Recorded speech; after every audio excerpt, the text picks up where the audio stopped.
परम सन्मानियो गुरु रूप गुरु खालसा साध संगत जी, वाहिगुरु जी का खालसा वाहिगुरु जी की फतेह।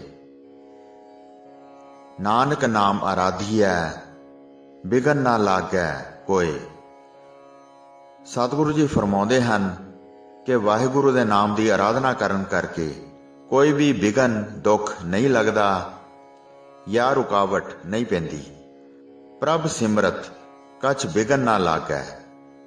बिघन बिनासन सब दुख नासन, सतगुर नाम दृढ़ाया। भगतां का बोलिया परवान है, दरगह पवै थाए। हे वाहिगुरु, भगतां दा बोलिया होया बचन तैनूं मंजूर हुंदा है अते उन्हां दा बचन दरगाह विच कबूल पैंदा है। साध संगत जी, एक जलन नाम का भगत जिमीदार घराने विच पिंड पढ़ाणा जिला अमृतसर सिद्धू गोत विच पैदा होया सी, जो बचपन तो ही खुले खुलासे सुभाअ ते प्रेमा भगती वाला सी। साधु महात्मा की संगत करदिआं परमार्थी तृप्ति ना हुई। इस अतृप्ति विच छेवें पातशाह श्री गुरु हरगोबिंद साहिब जी की संगत प्राप्त हुई ते पूर्ण पदवी ते पहुंचिया। यह किरती भगत गृहस्थ विच रहिंदा होया वड्डा त्यागी भी सी। गृहस्थी जीवन विच जो इसनूं जीवन साथी मिलिया उसका भी सुभाअ इस दे नाल मिलदा सी। इसदा नाम राम की सी। जीवन विच मेल उही पक्का होया करदा है जिस दे 6 लक्षण मेल खांदे होण। आसा, इष्ट, उपासना, खान पान, पहरान। तुलसी जाके खट मिलै सोई मिलिया जान। इन्हां दोनों दे आपस विच ये लक्षण मिलते सन, इसलिए जीवन बड़ा सुख शांति भरपूर सी।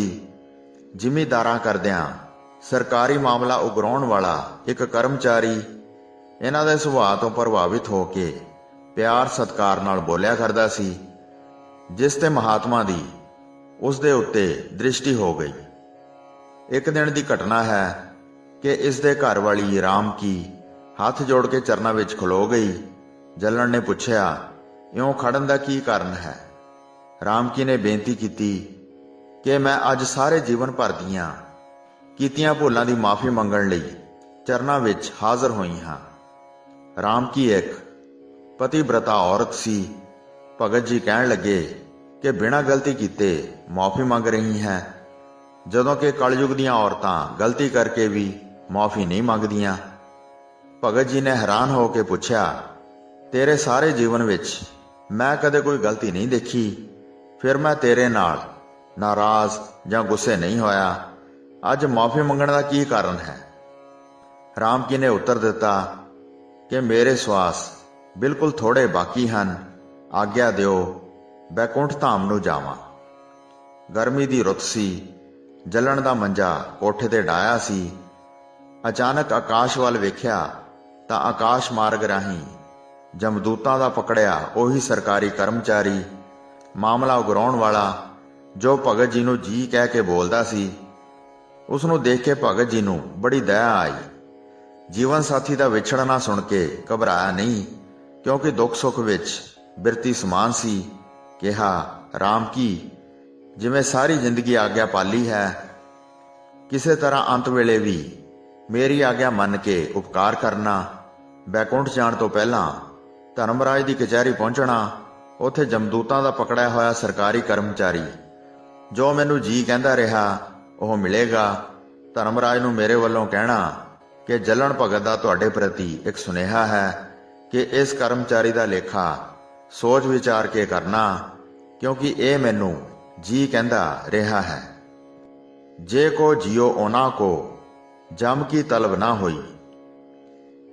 राम की जलन दा यह सुनेहा लैके अपने अस्थूल शरीर नूं त्याग के सूखम शरीर द्वारा धर्मराज की कचहरी पहुंची।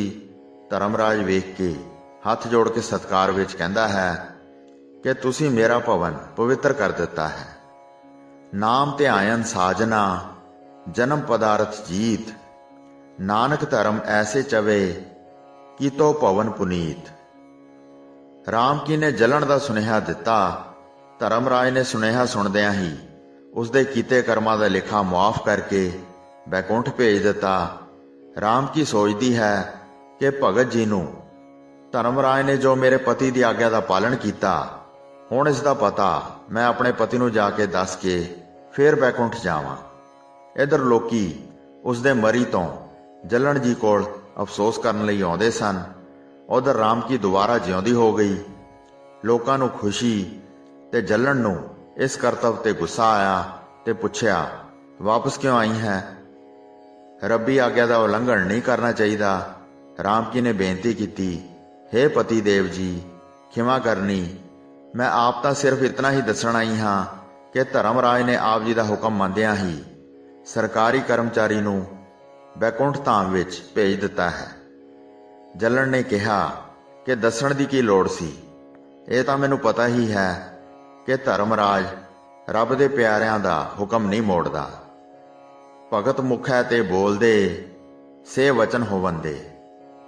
ਗਿਰ ਬਸੂ ਦਾ ਜਲ ਪਵਨ ਜਾਏਗੋ, ਇੱਕ ਸਾਧ ਬਚਨ ਅਟਲਾਦਾ। ਜਾਂ ਕਾ ਕਹਿਆ ਦਰਗਾਹ ਚੱਲੈ, ਸੋ ਕਿਸ ਕੋ ਨਦਰ ਲੈ ਆਵੈ ਤਲੈ। ਇਹ ਸੁਣਦਿਆਂ ਹੀ ਪਤੀ ਤੋਂ ਭੁੱਲ ਬਖਸ਼ਾ ਕੇ ਵਾਹਿਗੁਰੂ ਦੀ ਦਰਗਾਹੇ ਪਹੁੰਚ ਗਈ। ਗੁਰ ਇਤਿਹਾਸ ਵਿੱਚ ਜਲਣ ਜੀ ਬਾਰੇ ਇਹ ਸੰਕੇਤ ਆਇਆ ਹੈ ਕਿ ਇਸ ਦੇ ਪ੍ਰੇਮ ਨੂੰ ਵੇਖਦਿਆਂ ਛੇਵੇਂ ਪਾਤਸ਼ਾਹ ਇਸ ਦੇ ਸਥਾਨ ਤੇ ਪਧਾਰੇ ਸਨ। ਜਲਣ ਭਗਤ ਹੋਤੋ ਜਿਸ ਸਥਾਨ, ਤਹ ਲਗ ਪਹੁੰਚੇ ਗੁਰ ਭਗਵਾਨ।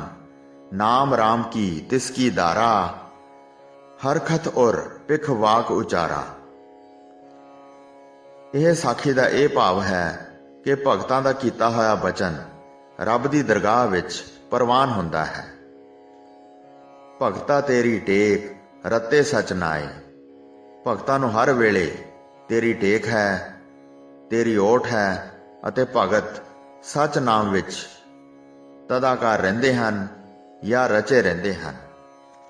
ਭਗਤਾਂ ਕੀ ਟੇਕ ਤੂੰ, ਸੰਤਾਂ ਕੀ ਓਟ ਤੂੰ, ਸੱਚਾ ਸਿਰਜਣਹਾਰਾ। ਭਗਤ ਟੇਕ ਤੁਹਾਰੇ, ਜਿਸਨੂੰ ਹੋਏ ਕਿਰਪਾਲ, ਤਿਸ ਕਾ ਦੁੱਖ ਜਾਏ। ਹੇ ਵਾਹਿਗੁਰੂ ਜੀ, ਜਿਸ ਉੱਤੇ ਤੂੰ ਕਿਰਪਾਲ ਹੁੰਦਾ ਹੈ, ਉਸ ਦਾ ਪ੍ਰਤੱਖ ਸਰੀਰਕ ਤੇ ਜੰਮਣ ਮਰਨ ਦਾ ਦੁੱਖ ਨਾਸ ਹੋ ਜਾਂਦਾ ਹੈ। ਹੋ ਕਿਰਪਾਲ ਦੀਨ ਦੁਖ ਭੰਜਨ, ਹਾਥ ਦੇ ਨਿਸਤਾਰੇ। ਭਇਓ ਕਿਰਪਾਲ ਜੀ ਸੁਖਦਾਤਾ, ਹੋਈ ਸਗਲ ਖਲਾਸੀ। ਭਗਤ ਤੇਰੇ ਦਿਆਲ, ਉਹਨਾਂ ਮਿਹਰ ਪਾਏ। ਹੇ ਦਿਆਲ ਵਾਹਿਗੁਰੂ, ਜੋ ਤੇਰੇ ਭਗਤ ਹਨ ਉਹਨਾਂ ਦੀ ਝੋਲੀ ਵਿੱਚ ਕਿਰਪਾ ਦਾ ਦਾਨ ਪਾ ਦਿੰਦਾ ਹੈ। ਮਿਹਰਵਾਨ ਸਾਹਿਬ ਮਿਹਰਵਾਨ, ਮਿਹਰ ਦਇਆ ਕਰ ਕਰਨਾ ਹਾਰ। ਦੁੱਖ ਦਰਦ ਵੱਡ ਰੋਗ, ਨਾ ਪੋਹੇ ਤਿਸ ਮਾਏ। ਜਿਨ੍ਹਾਂ ਉੱਤੇ ਵਾਹਿਗੁਰੂ ਜੀ ਦੀ ਕਿਰਪਾ ਹੈ, ਰਾਗ ਦਵੈਗ ਰੂਪ ਦੁੱਖ, ਈਰਖਾ ਰੂਪ ਦਰਦ, ਹਉਮੈ ਰੂਪ ਵੱਡਾ ਰੋਗ ਅਤੇ ਮਾਇਆ ਉਹਨਾਂ ਨੂੰ ਲੱਗਦੀ ਨਹੀਂ, ਜਾਂ ਦੁੱਖ ਦੇਣ ਵਾਲੀ ਤ੍ਰਿਸ਼ਨਾ ਮਾਇਆ ਦੇ ਸਮੇਤ ਦਰਦ ਰੂਪ ਰੋਗ ਉਸ ਨੂੰ ਨਹੀਂ ਲੱਗਦੇ। ਦੀਨ ਦਰਦ ਦੁਖ ਭੰਜਨਾ, ਘਟ ਘਟ ਨਾਥ ਅਨਾਥ। ਦੀਨ ਦਰਦ ਨਿਵਾਰ ਠਾਕੁਰ, ਰਾਖੈ ਜਨ ਕੀ ਆਪ। ਸਦਾ ਸਦਾ ਦਿਨ ਰਹਿਣ, ਇੱਕੋ ਇੱਕ ਧਿਆਏ। ਭਗਤ ਜਨ ਸਦਾ ਹੀ ਇਕਾਗਰ ਚਿਤ ਹੋ ਕੇ ਇੱਕੋ ਇੱਕ ਵਾਹਿਗੁਰੂ ਨੂੰ ਧਿਆਉਂਦੇ ਹਨ। ਪੀਵਤ ਅੰਮ੍ਰਿਤ ਨਾਮ ਜਨ, ਨਾਮੇ ਰਹੇ ਅਘਾਏ। ਭਗਤ ਜਨ ਨਾਮ ਅੰਮ੍ਰਿਤ ਨੂੰ ਪੀਂਦੇ ਹਨ ਅਤੇ ਨਾਮ ਕਰਕੇ ਹੀ ਸੰਸਾਰਕ ਪਦਾਰਥਾਂ ਵੱਲੋਂ ਤ੍ਰਿਪਤ ਹੋ ਕੇ ਰੱਜ ਜਾਂਦੇ ਹਨ। ਅੰਮ੍ਰਿਤ ਪੀ ਸਦਾ ਤ੍ਰਿਪਤਾਸੇ, ਕਰ ਕਿਰਪਾ ਤ੍ਰਿਸ਼ਨਾ ਬੁਝਾਵਣਿਆ। ਹੋਈਆਂ ਭੁੱਲਾਂ ਚੁੱਕਾਂ ਦੀ ਖਿਮਾ ਬਖਸ਼ਣੀ ਜੀ। ਦਾਸ ਨੂੰ ਆਗਿਆ ਦਿਓ। ਵਾਹਿਗੁਰੂ ਜੀ ਕਾ ਖਾਲਸਾ, ਵਾਹਿਗੁਰੂ ਜੀ ਕੀ ਫਤਿਹ।